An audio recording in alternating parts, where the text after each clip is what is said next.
we believe that being a defender requires more than building shooting skills on a range.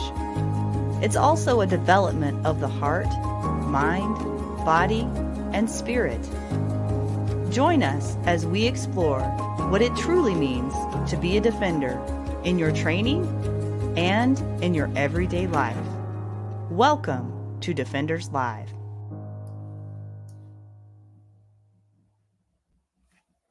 Good evening, everyone. Welcome to Defenders Live. I'm your host, Laura Thorson. Tonight, I'll be talking to author, public speaker, former law enforcement officer, and internationally recognized security expert, Wayne Black. We're going to be talking about effective safeguards to prevent against attacks in schools and churches, how to detect and report concerning behavior, as well as how to discuss these issues with your school officials, and a lot more than that. So stay tuned for that here in just a little bit. But first, if you're new or watching this as a replay, welcome. We're so glad that you're here. Please drop in the comments where you're watching from. Adam Winch, the founder of Defenders USA, is working behind the scenes, helping me tonight. If you see him pop on the screen from time to time, along with his good friend Skipper there, don't be alarmed. He might have comments or questions as we go along. A few announcements before we begin. Defenders Live is now officially on all podcasting platforms, almost all of them, but all of the big ones like Spotify and iTunes. So be sure to subscribe there as well and leave a review if you like what you hear. And if you don't want to miss another episode and want to keep up to date on what's going on with Defenders Live, go to defenders-live.com, go to the bottom of the homepage and sign up for those email notifications. I do send an email out every week to let you know who's going to be on the show. You can also join our private Facebook group called Defenders Live with Laura Thorson. And stay tuned to the very end, because after Wayne's interview, we're going to have a live Q&A. And in addition, I'll have a big announcement for you and what to expect for next week. So don't be shy.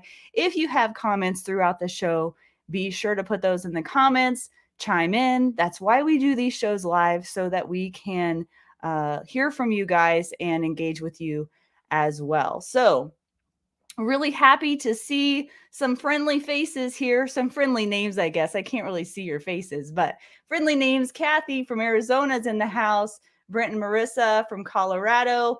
And Heather. Hey, Heather. Heather's watching tonight. I got to train with Kathy, Brent, and Heather last weekend in Arizona. That was fun.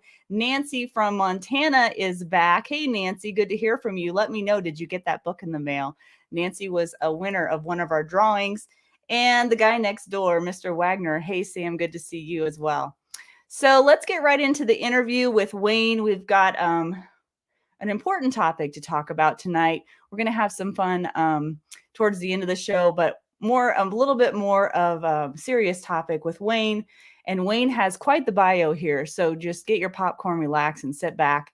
And I'll tell you all about Mr. Black here. So Wayne Black is an author, public speaker, former law enforcement officer, and internationally recognized security expert with more than 45 years of professional experience in both the public and private sectors.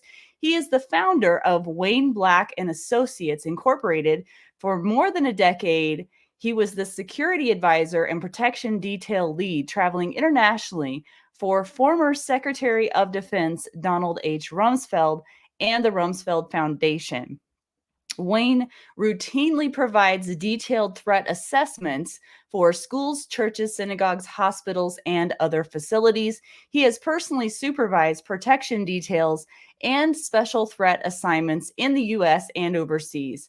As a contractor for the Department of Homeland Security after the events of 9/11, he was selected to work on a classified red team conducting threat assessments at designated national security locations and events.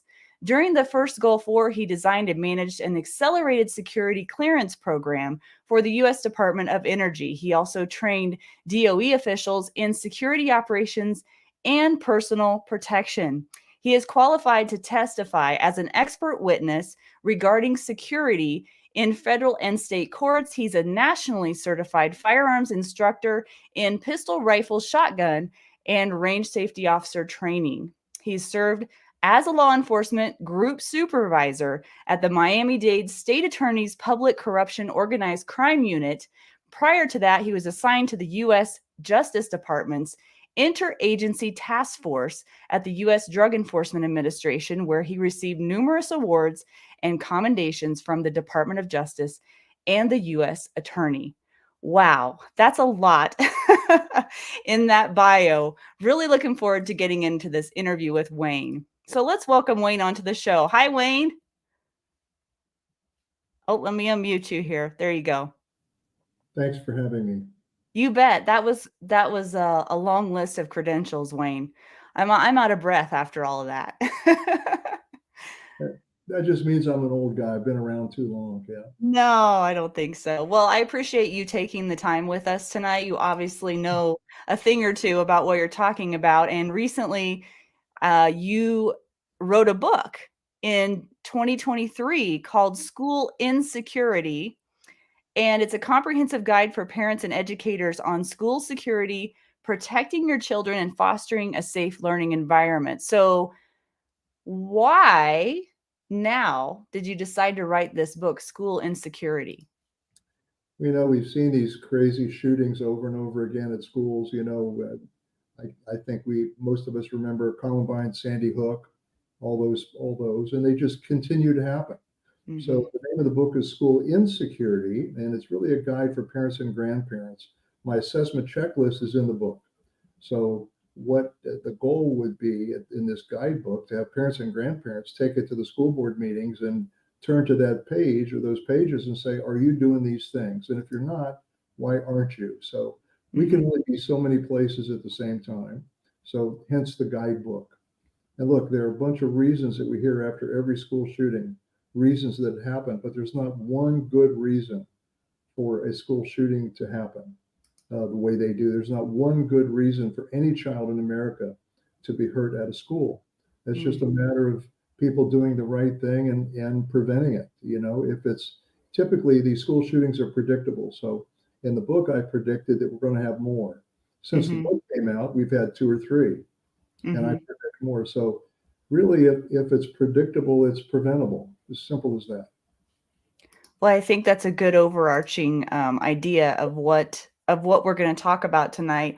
I'm curious to know, to begin with, to set the stage here, what do you feel like the plan is currently, or is there really a plan in most schools and churches right now? There really isn't a nationwide plan. And unfortunately, some of it is predictable, and a lot of it's political, especially in some states. For example, in Colorado, I was out there recently. In one of the counties out there, there's a school superintendent who gave himself a raise, but he wants to do away with SROs, school resource officers, and he wants to unarm them. He wants to take their firearms away. So it's all over the map. In Texas and in Florida, public schools are required by law to have an SRO, an armed SRO at every school. And they're required to do an assessment, a self-assessment every year. So those governors are strong. So it's all over the map. And basically, I guess some states think it can't happen to us, it's always someplace else, or it's a matter of money, but it's political. Well, we were talking on the phone the other day, and one thing that you said that I thought was so interesting was that, I know that there's a lot of trainers that talk about active shooter situations and what to do after the threat has entered the building and something is going down, right? But you talk about looking for that before it happens. Could you elaborate on what you mean by that and how people can do that and make those plans? Yeah. Look, after every school shooting, different companies, sometimes mom and pop, spring up, and I guess they mean well, but they want to teach active shooter and what to do when the shooter's inside. So look, if the shooter, and whether it's an active threat, I think it's anything that's happening now. So a guy with a knife, a guy with an axe, a baseball bat, or a gun, If he makes it inside the school, you've either had no plans or you've planned to fail. The perimeter isn't working, and you're down to that last 4 or 5% of survival. So the trick and your plan should be to have a solid perimeter, a choke point at the school that's monitored, where an access point that somebody supervises. But beyond that, a perimeter fence and a gate and those kinds of things where you can at least see them. And remember, the shooter, the attacker, has a plan. None of these guys snap. They all have a plan, and they all plan to attack or go into a school. So it's simple. If our plan is better, we win, and if their plan is better, they win. So when they have a simple reaction time, we talked about that on the phone. They know when they're coming. Mm-hmm. We have to react once we see them, or once we see them try to penetrate layers of security. Hopefully there's layers of security, a fence, a guard gate, a door, a locked door. And that's when we're reacting. So we have a complex reaction time. They have a simple reaction time. Right, that makes sense. You said that the side with the best plan wins. That's as simple as it can get, right? The side with the best plan wins. I'm curious about something though. Even though we're talking about school security, we're also talking about churches. And I'm thinking about what you're saying now about threat assessment. How can churches implement that? Because you say your best plan is to identify the threat before they come through the door. And in churches, you're not going to not welcome somebody to come through the door. Do you know what I mean? So how does that apply to a church then? Okay, so our mutual friend, Steve Tarani, in his Mm-hmm. book, Pretense, talks about normalcy bias. And normalcy bias is a form of denial. And we think, well, we're good people, so our psychic doesn't allow us to even think like the bad guys, right? So in a church or a synagogue, the plan would be to have greeters outside. Let's talk about the Texas church shooting, the one where the firearms instructor shot the guy. But Mm-hmm. that was after the bad guy killed 2 people in the church. So that Mm-hmm. was what we call a known wolf. They knew who he was. They knew he was in disguise that day. They knew he was in a long coat, but they let him in. So you don't have to let him in. So I talk to ministers and priests and pastors all the time, and we try to convince them to have greeters outside to screen people. So known parishioners, they let them in, let them in, let them in. Somebody that's new, hi, how are you doing? Where do you live around here? Come on in. And if they look funny, act funny, and smell funny, you don't have to let them in. By smell funny, I mean sometimes some of these guys come smelling like gasoline. Well, why in the world would you let them in the church? So Mm-hmm. for me, it just takes that convincing, and so we try to get the word out. A lot of schools churches and synagogues are doing that. The Tree of Life synagogue in Pennsylvania, all those people were killed. They literally sat there in their seats, and the guy walked down and shot all of them. They did not have a plan. They had no security plan, so they lost. Could you talk about the article that you did in the Federalist about the Uvalde shooting? The title says that the shooting was a failure of leadership, not gun laws. Absolutely. Well, you know that if your listeners haven't seen it, there's a PBS special out about that now, and they really break it down point by point. They even came out before the Justice Department did on all those things. So basically, you know the story. The guy shot his grandmother. He was running around. He was speeding. His car ran in the ditch, and there was a school. And he got out and ran into the school, and people saw him going to the school. The school police had 6 schools and 4 officers, so they didn't happen to be there that day. When they did come, and even after Columbine, everybody in the nation had this training. When they did arrive, they didn't engage. And so there's 2 of them, 3 of them, 4 of them, 5 of them, 6, and they didn't engage. In the video, you can see him when he fires. You can see him sort of wincing and holding their ears. As it turns out, that door that he was in while he was killing people was not even locked. And so the chief arrived. Remember, he didn't have a radio. Nobody took charge. The other thing that happened there, this is fight, flight, or freeze mechanism. After the first 5 or 6 officers didn't do anything, they just froze, right? The rest of the officers were probably neurologically incapable of engaging.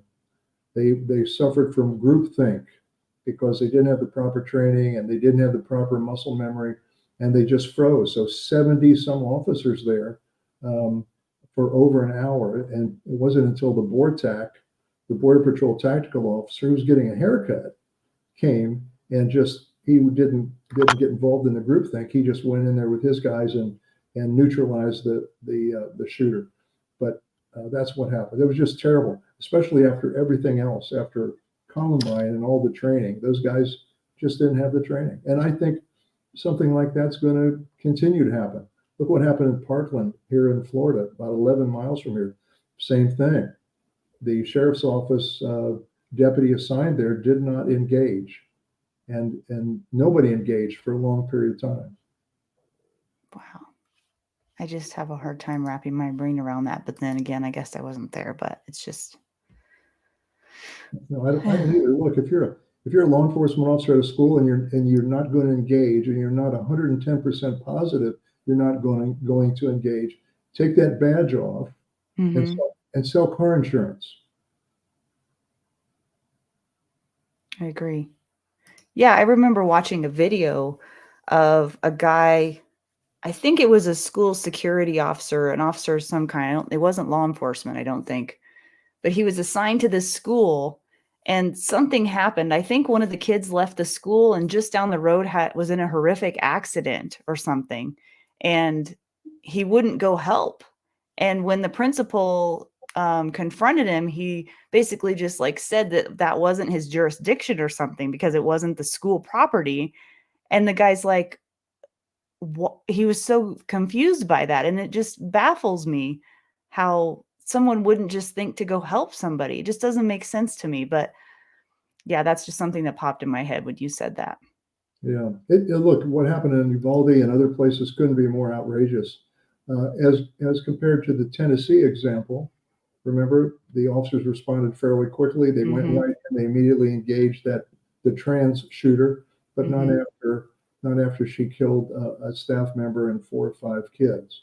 But she never should have been allowed to enter the school. Yeah, and she got in by shooting the window out, right? Right. And look, there's ballistic glass that's available that people can get even with grants. It's like $170 a square foot. It's nanotechnology, and that rifle would not have penetrated that front door. So that would have been given the police plenty of time to get there.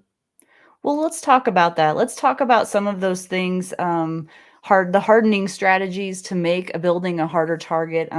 We're talking about churches and having the greeters outside the church, which I think is a great idea as well. What are some other things people should have on their radar? And whenever they do read your book and they do learn how to approach their school officials or church officials, what should they have on their mind when they're doing that? Well, if they approach them, they should just ask them, what are you doing? What are you doing to protect my child? So I've been to a couple board meetings and I say, well, look, you ought to do this, you ought to do that. And they say, well, we don't have a budget. So my response to that is, well, tell me what a child's life is worth. What do you mean you don't have a budget? What's a child's life worth? And by the way, how much money do you guys spend to go to that teachers convention in Las Vegas every year?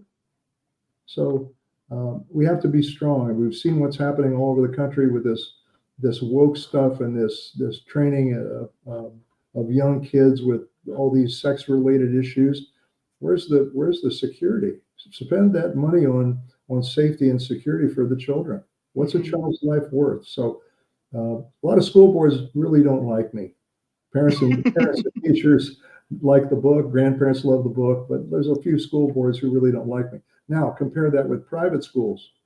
Private schools across the country, from California to New York to Florida, they typically have the money to do it, and they listen, and they make those changes.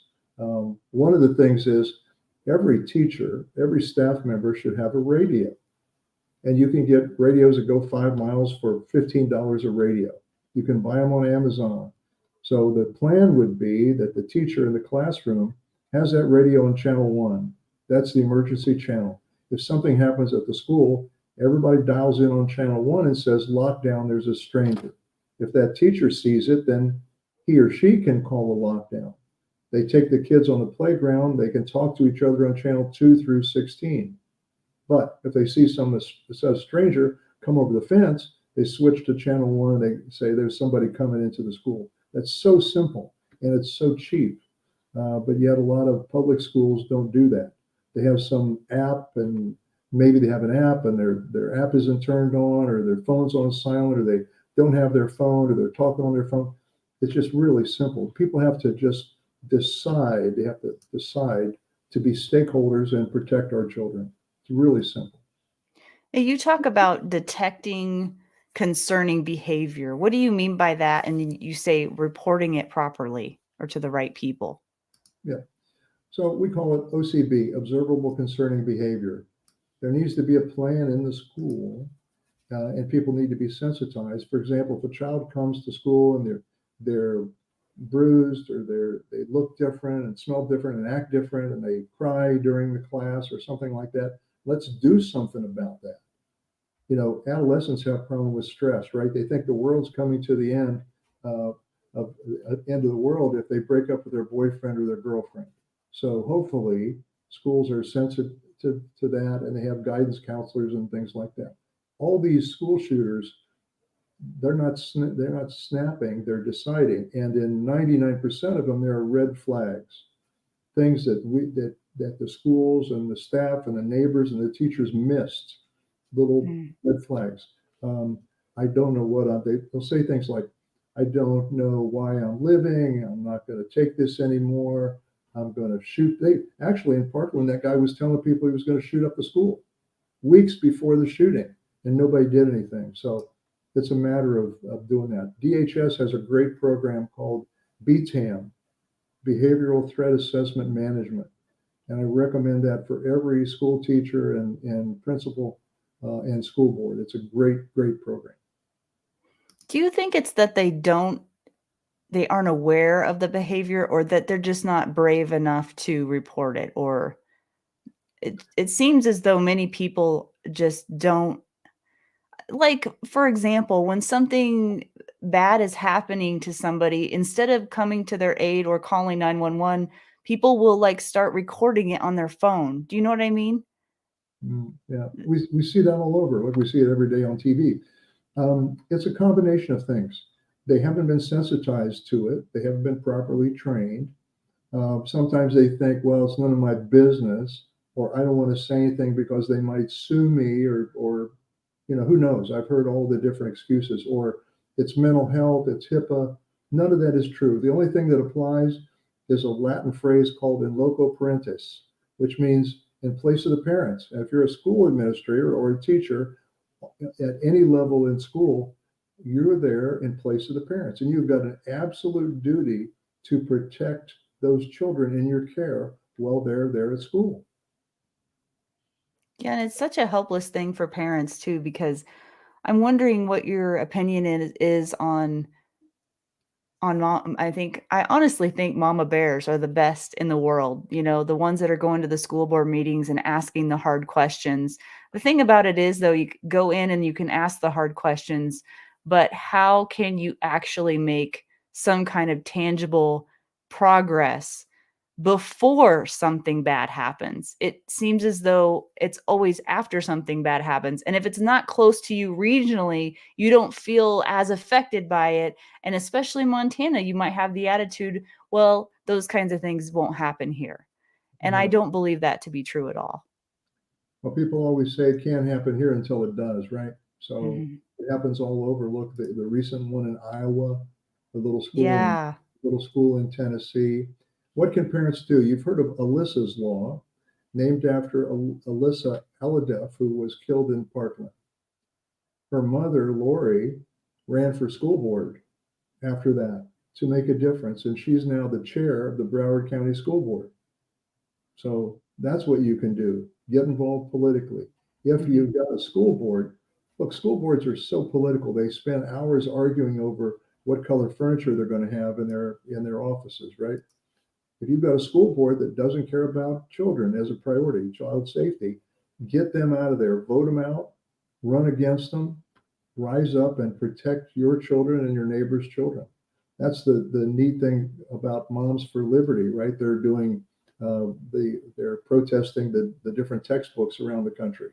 Mhm. And this administration calls them an extremist group. Remember the parents in Virginia? Well, they might be domestic terrorists. They're not. Stand up. We have to stand up. We can't allow these things to happen to our kids. Hi, Adam. So, so one thing I want to jump in here, if you will, Wayne. You just said something I thought was so crucial, right? We need folks to get themselves elected to the school board.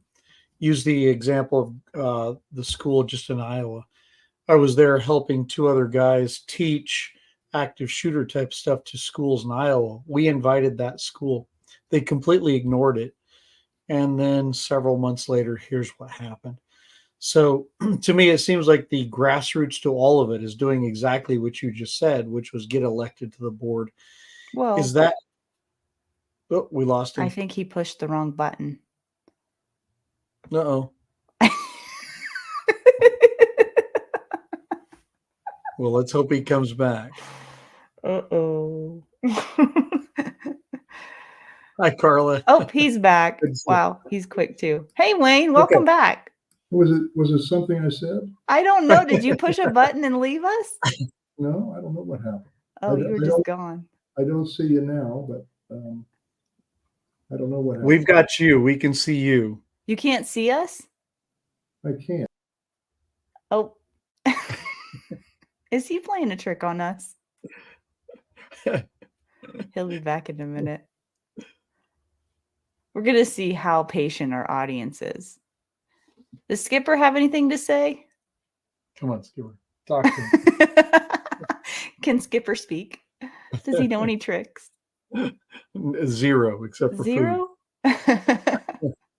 Food and love. That's all he I think wants. Wayne must have not liked us and he just decided to leave. Oh. So on that note, Laura, while we're waiting for him to come back, there he is. I don't know what's happening. I'm glad you're back, Wayne. So Wayne, on that note, to me, it just seems like the very best thing we can do as parents is get involved at the school board level, right? To me, that's just so crucial.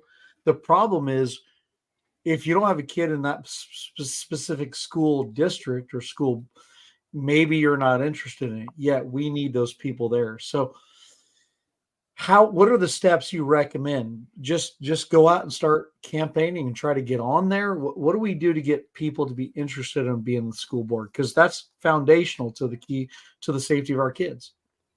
Depends on the school board. I mean, you got to ask yourself, does your school board, are the people on the board doing this because they want to do the right thing for the school? Or is this a springboard to some higher political aspiration? A lot of school boards are super powerful. Or do they think they're above it all? So I would make an appointment to try to talk to a couple of them one-on-one, try to see where their head's at. What is more important than keeping our kids safe? And don't put up with, well, it hasn't happened here. Here's a good one. We're doing a bunch of this stuff, but we can't really tell you about it. Oh, jeez. Now that's okay if they're talking about some security protocol for a lockdown plan, but the big questions are, is there an SRO at the school? And if they say we don't have one, or we have one, but he's unarmed, and we've asked the police to drive by occasionally, or here's the worst one. Oh, we have a security committee made up of teachers.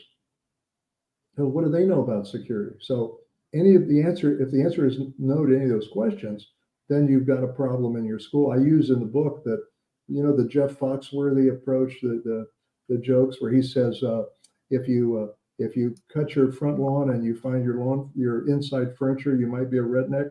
So I use that approach with schools. If you have a school security committee made up of teachers and no police officer there. So the question is, how is an unarmed person going to stop a person with a gun? If you put it, it doesn't work. yeah, it's hard to do. It doesn't work very well.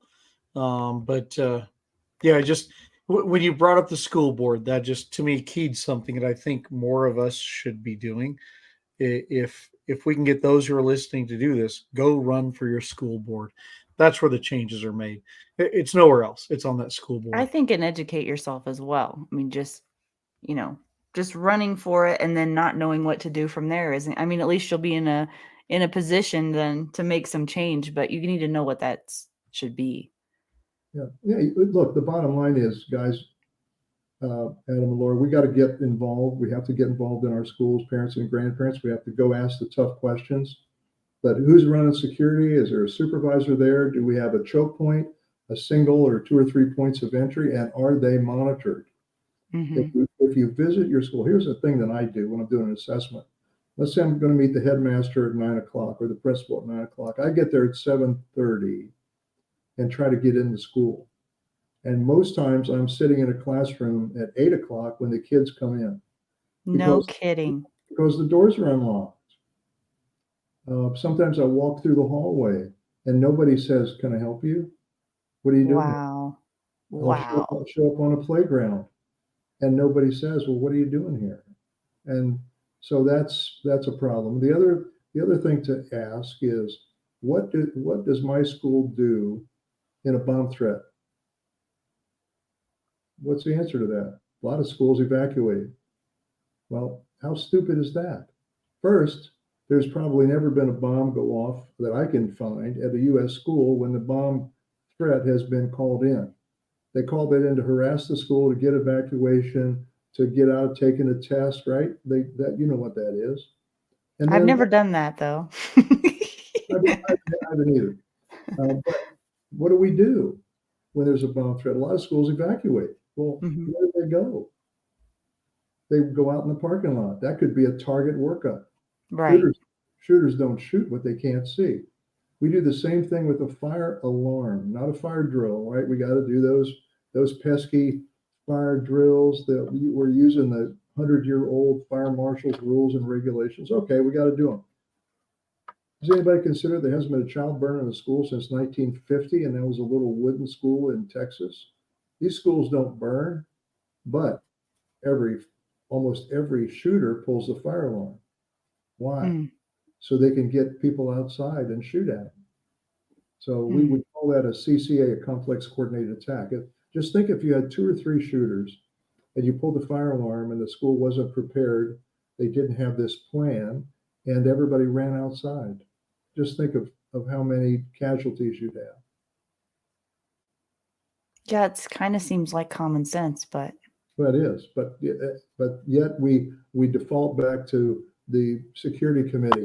Here's another one. How many schools have Narcan?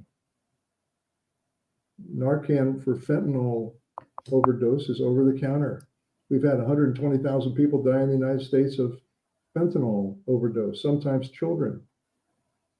But yet Narcan over the counter is $35 to save someone's life. We recommend that. How many schools have got teachers and everyone trained in stop the bleed? Not just CPR or AED, but stop the bleed. That's primary. And how many schools have a bunch of tourniquets around? So every school should have at least 20 or 30 tourniquets. And why do I say that? In most of these school shootings, half the kids bleed to death for a number of reasons, even with venous wounds, because one, we don't get in there quick enough, but when we get in there, there aren't enough people to train people to stop the bleed. So those kinds of that's a things. really good point. Can I jump in here? Right. I get frustrated with the CPR classes are out there versus the stop the bleed, right? You use the March algorithm, right? A massive hemorrhage first, stop the blood first. And boy, if we can get people from getting away from the CPR, which right, that's several legs down from the bleeding. Boy, if you could get that, even those that have been hurt, you can help the vast majority of people just on stop the bleed stuff. Mm-hmm. Yeah. Well, Adam, you know this. If you're a hammer, everything's a nail. So if you only know CPR and somebody's got a bleeder, you're going to pump them dry. You're going to accelerate insanguination. You're going to accelerate a bleed out by just doing CPR because you don't know about stop the bleed. So, and then they get these, the ones that do get these little rubber tube tourniquets that really don't work. Instead of a soft T with a soft T tourniquet with a metal windlass. And here's one right here. I don't know if you can see this, but so this is a soft T. These are probably $30, and they'll save a life. Yeah, versus the ones you're talking about, the soft tube, what they call the RATS tourniquet, and even better than the Cat 7. Unfortunately, America's fallen in love with the Cat 7 for some reason. You know, our law enforcement, our military is carrying them, but that soft TW, what you just showed, Wayne, that's the one people should be going to. That's the best tourniquet out there. Go to the soft T. So well, the Cat's $2 cheaper. So some departments are just buying masses of them instead of this. I try to convert people to this one because it's so much better. And then in schools, Adam, I see tourniquets, the Cat, but they're not staged. They're in the plastic bag. So for those of you watching, notice, if you don't mind holding that tourniquet back up, Wayne, notice he's taking it out of the package. He's got rubber band around it, which means it's staged. The second he pulls the rubber band off, it opens and it's ready to go. So a tourniquet that's not staged is already a time waster. So if anything, I mean, take that from Wayne right here. Yeah. The cool thing about the Cat T, as you know, is it has a buckle on it. So if you have a leg injury, you don't have to put it over your ankle, which is really difficult if you're in bad shape. You can just unbuckle it and put it right over your thigh. It's a great. I think it's easier to operate too. Yeah. Hey, Laura, I don't know where you're going to the questions, but there's a really good comment from John A. Curley in here. Yeah, we were going to get into probability. There you go. Here. That was my next question. Okay. Yeah, so that was my next question was, we know that there's an uptick in attacks in America. And so my question was going to be, what are the odds? How has the probability changed? What's the reality in America today as far as that probability? And are we skewed in our thinking that it can't happen to us? Well, of course we are. A lot of us are asleep, and we hope it won't happen, you know. And that's nice to have a positive thing, but think of the facts. 10 million people across the border, 300 terrorists that we know of that weren't smart enough not to get caught. If you just look at some of these videos on television, these guys are coming over, they're clean. They've got on their military age males, most of them. A lot of them, 30,000 from China, for example, but they're from all over the world, Nigeria, Benin, Iraq, Afghanistan. They're not coming here to pick strawberries. So we're going to have another 9/11 attack. But what's the softest target in our country that would be the most traumatic attack? Schools. So, and how do we fend off an attack at a school with multiple attackers, with long guns, for example? So that's what keeps me up at night. A lot of people in Washington are asleep at the wheel.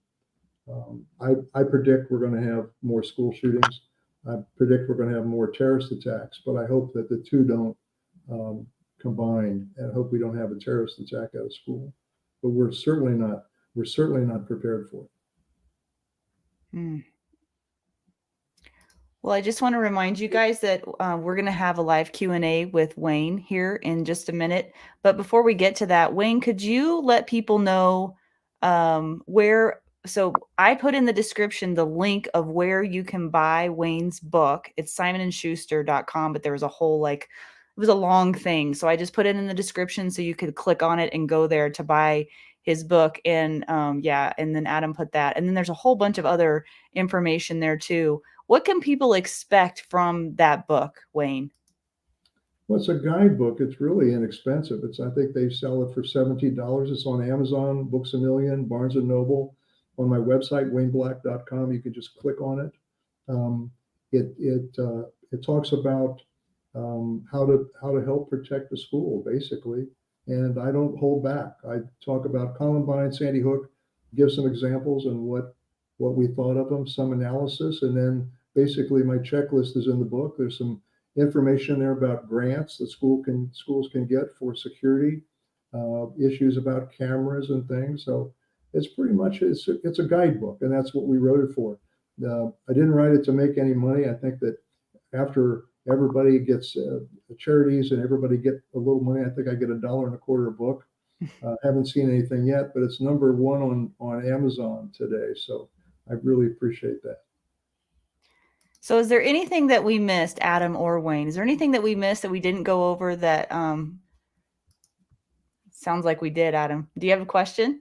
So yeah, Wayne, I'm sure you have a million things we can get into, but so in America, we talk mainly Parkland, Columbine, those type of things. Would you mind, sir, if you're willing, would you go into Beslan? Here's my fear. I think Beslan's coming to America. Are you willing to go into that? I think people need to understand the horrificness of what could come. And I think you're probably the best person in the world to talk about this. Well, you could Google Beslan, and that's horrific. But look what happens, for example, every night in Nigeria. The Boko Haram every day goes into a school and shoots a bunch of people and take people hostages and things. But we're not prepared for something like a Beslan. Look, if Las Vegas would have been a CCA, a complex coordinated attack, and they'd had another shooter or two on the ground and run everyone into the fatal funnel, they could have killed 5,000 people. Yeah. So, I mean, certain government agencies might be prepared for something like that. They might train on it. The big SWAT teams do. But you know what we say, when seconds count, the police are only minutes away. These things are over in 2 or 3 minutes.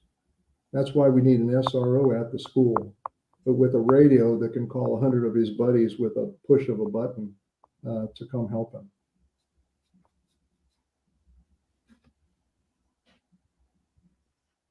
So is there anything were you going, Adam? No, go ahead. Okay. Is there anything, Wayne, what is the most important thing that you would like to leave people with tonight? Stand up for your children. You've only got, that's all you have, your children. And how would you feel if you don't? And that's my message to the school boards. What is a child's life worth? And why aren't you doing the right thing? It's really simple. Why aren't you doing the right thing to protect our kids? So stand up and ask them, everybody listening, parents and grandparents, if they're not satisfied, should stand up. But try this before you go to the school board. Park a block away from your school and walk in there. If you're a parent or grandparent, walk in and see if there's a doorstop. There's a doorstop for smoking in the back of the school, or the fence around the playground in the back is broken down. See if you could just walk into school and go into a classroom or go into a bathroom. If you can do that without anybody asking you what you're doing or stopping you, your school has major security problems. So what do you think of another solution of arming the educational staff of the school? What's your thoughts on that? Well, what I'm going to say is going to hit home with you because you train people. Imagine this. If you're in a high school and you know that your teachers have firearms, that they're armed, you don't have to bring a gun to school. You get a couple guys and roll the teacher and take their gun. And now you have a gun. Can a school teacher who's focused on education be like they're going to carry a level 2 or a level 3 holster? And if it's a female, how is she going to carry it? She wears a dress or a pair of soft pants. What are they going to do? How are they going to carry it? But again, in some rural schools, if the teachers are shooters and they practice and they train, not trained past tense, but if they train and they can do it, I think it's okay. But again, if you've got a guy in the school, even in the hallway, but let alone in a classroom with a gun, you're really in bad shape. You're in that last, somebody's getting shot, and you're in that last 2% of survival. So I'd like to keep them out. I like to keep them on the perimeter. A lot of states are allowing teachers to be armed, and I think we're going to have Adam and Laura. I think we're going to have accidental discharges and and issues with that. You both know, because you both train, how difficult it is to shoot when you're moving or when the target's moving. So you can only imagine a teacher that doesn't have time to train. Yeah, I think it certainly takes a fair amount of training and keeping it right. It's a perishable skill. So just like anybody, boy, it takes some continual training. So, well, Yeah. thank you for answering. I appreciate that. Yeah, I mean, what do you think? I would love to see the staff armed, but the training is there, the concealment is there, the knowing how to retain that thing if somebody tried to roll them. I mean, that would be a part of it. But I guess in my view, the more we could get trained up, the more guns we have there, the less likelihood somebody's willing to do that. But I mean, that's certainly a topic for conversation. And boy, I certainly get what you're saying, because that's a real thought, right? I had somebody try to take my gun once in a good fight, right? You've been law enforcement, you know, it's like somebody try to take your gun and actively, intentionally try to take it. It's a terrifying moment, and that is definitely a possibility. I was doing an assessment at a school in Tennessee, and I was looking at the coach, this big burly coach out on the playground. He had a t-shirt on and he was printing a little bit. I saw that he was armed. So I go, Coach, are you armed? He goes, yep. I retired from DEA last week. I shoot every weekend. Now that's the guy that you want armed, okay?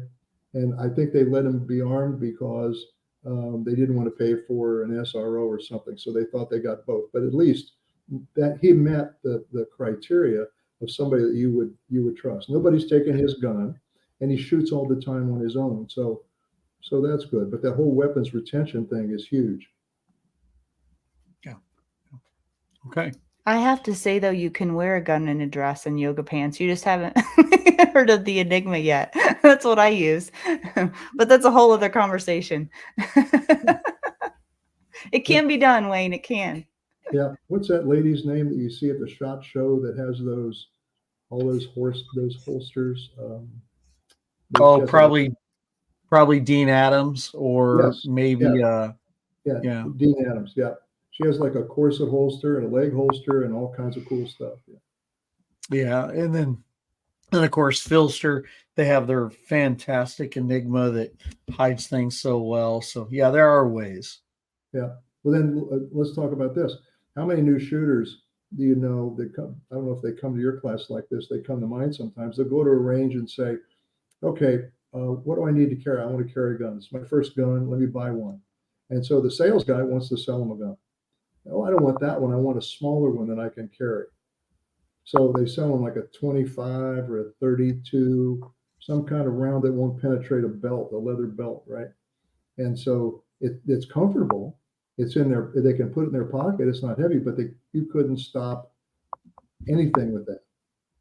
So those are all the technicalities that we see. I like. There are a lot of variables. I like cops and school resource officers that are armed and trained. A lot of private schools now, by the way, are qualifying on a quarterly basis.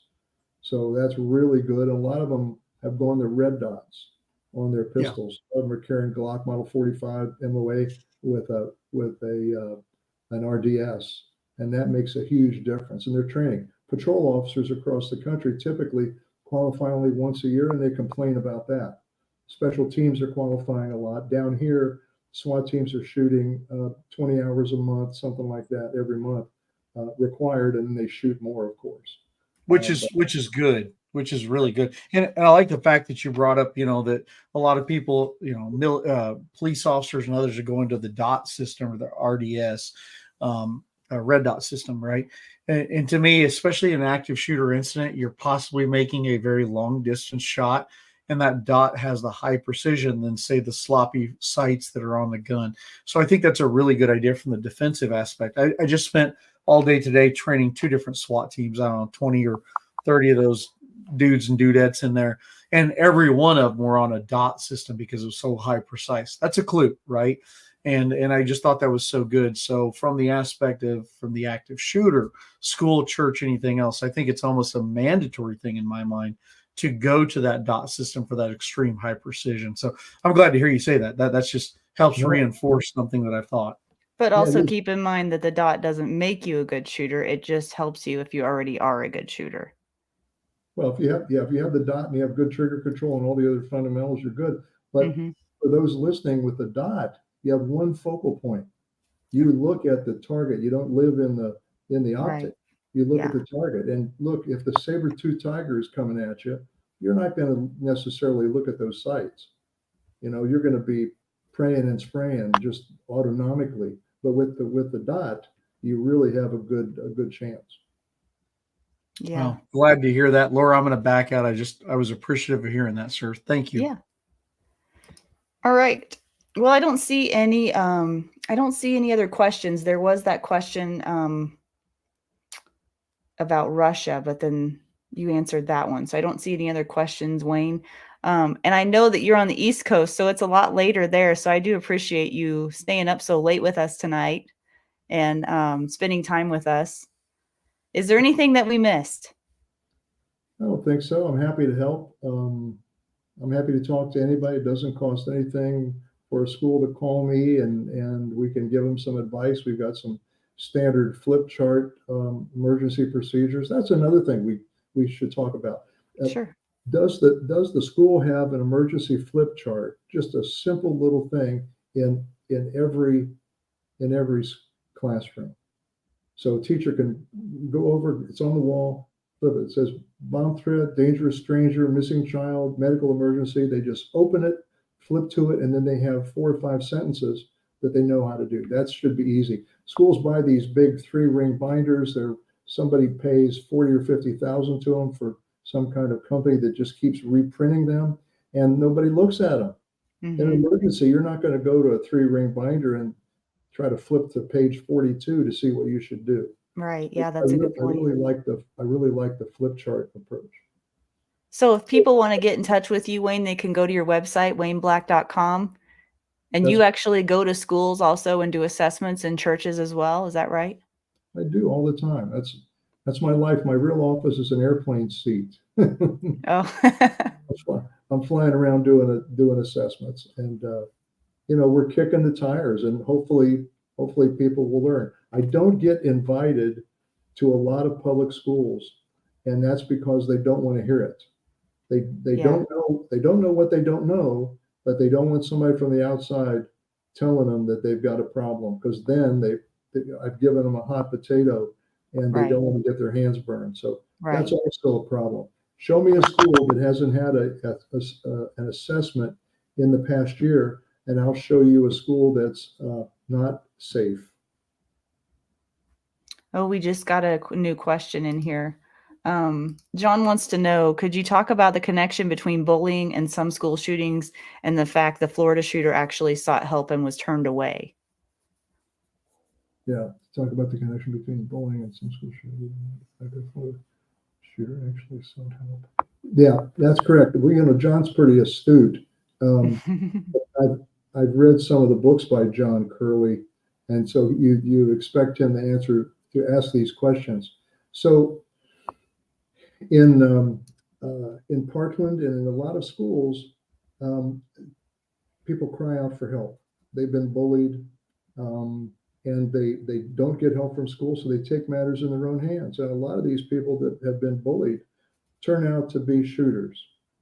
The other reason they turn out to be shooters is that we talk about the shooters. We should never mention their name, but on the news right after a shooting, this guy, I'm not going to mention anybody's name, but so let's say it's John Smith.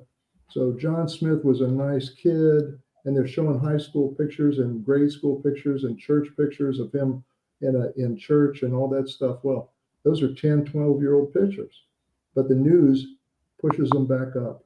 All right. So the people that are being bullied, and a lot of them are copycats too at the same time. There are a bunch of factors.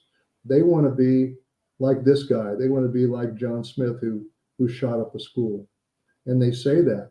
And they call, a lot of times they'll call the day before their friends and say, don't come to school tomorrow. Something's going to happen.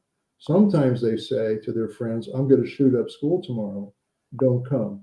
And the friends either don't believe them or don't tell their parents or something like that. But it's a big deal. Schools have to be sensitive to those red flag behavior. Mm-hmm. A lot of school shooters that John's right. A lot of school shooters that take action were bullied before, or there was something wrong with them. Most of them, the profile of them is they may have been bullied. There's no father at home. They stay up all night doing video games, shooting related video games. So they want to live that out, you know. In the shooter in Michigan, for example, asked for help from the parents. Somebody just posted that, and that's absolutely true. The one in Parkland was reaching out. This guy, I don't know if you remember the story, but the Parkland shooter was skinning animals in his backyard, cats, neighborhood cats and things. People called the FBI over and over again and said, look, there's something wrong with the guy. It was a perfect storm. They did nothing. Wow. He wasn't even interviewed about it. Red flags. Oh yeah. Yeah. He actually posted that he was going to be a school shooter. Wow. And they saw. So wait a second. So you're saying that mama bears on school boards are on radars of certain organizations, but calling the FBI about a kid skinning cats in the backyard and saying he's going to shoot a school, like, just doesn't resonate? That doesn't make sense to me. Yeah, it doesn't. Look, but you just have to turn on the television to see what's going on. Yeah. I think we got the perfect storm coming. I hate to say this, but we've got schools are soft targets. We've got bad guys in the country looking for soft targets. So I'm on the National Sheriff's School Safety Committee, and we talk about this all the time. But look, how bad does it have to be for the FBI director to come on national television and tell Congress that he's expecting a terror attack in the country? Right. Yeah, you're right about that. Yep. Oh, we have another question. Let me see if I can find it here. Heather wants to know, do antidepressive drugs play a role in any of these shootings or in many of these shootings? Well, Heather, I'm not a doctor, but when you go back and look at the shooters, the simple answer is yes. You know, we're prescribing in this country. We've been prescribing Ritalin and a bunch of things like candy, right? Instead of treating the issue. The other thing with private schools, if someone's acting out, they just kick them out because they've got a waiting list, right? With public schools, for some reason, they're reluctant to do that. We saw that in Parkland. They underreported school crime so they could get bonus dollars from the Attorney General at the time, Eric Holder. So they suppressed crime. So I know there was an attempted sex offense using a chair at that school, and it was reported as a simple battery, and it was not even reported to the state attorney's office. Wow. All right. I just pushed the wrong button. I don't know where I'm at now. It's too late at night for me too, Wayne. It's been a day. Well, thank you so much again for your time. And guys, I hope you got a lot of good information out of this. And Wayne, thank you again. I hope that we stay in touch and maybe we'll have you back on again. And like I said, please don't leave the studio. Just stay in the green room if you would, please. I'll do it. Thank you. Thank you. Okay, guys. So a couple announcements before we wrap up here tonight. Tell me, what did you think of that interview with Wayne Black? That was some interesting information. Couple of things before we go. I always thank my paid subscribers on locals.com, and I will always continue every single time to thank you guys for what you do for me. I just dropped episode 7 of Defenders Uncensored on the locals.com channel, and it is now on there. It's, I think, going on the second week now, so it's still pretty fresh. If you're not sure what Defenders Uncensored is, it's a series of roundtable discussions where I invite some of my favorite people on and we talk about topics that are considered controversial, but we don't think they should be. And there's a reason why it's on locals.com and not anywhere else. It's so that we can't get kicked off. The conversations are full of truth and sprinkled with slightly inappropriate humor. We have a good time there, and I look forward to them every time. I did share a little bit of information about some new merchandise that we just dropped on the Defenders USA website. You guys can go check that out. And if you're interested in checking out those Defenders Uncensored episodes, you can go to locals.com, go to the Discover tab, and search Defenders Live, and you will find me there. And then the last thing before I get to what to expect for next week, big announcement. I feel a huge responsibility for this release of this interview that I did a couple weeks ago with Brian Hill. Brian decided to share his story with all of you through my channel. And if you don't know who Brian Hill is, he's one of the most sought after coaches in firearms training right now. And his story is unbelievable. It's captivating. He shared it at length with me. It was a 2.5 hour long interview. And he says it's the first and last time that he's going to share his story publicly.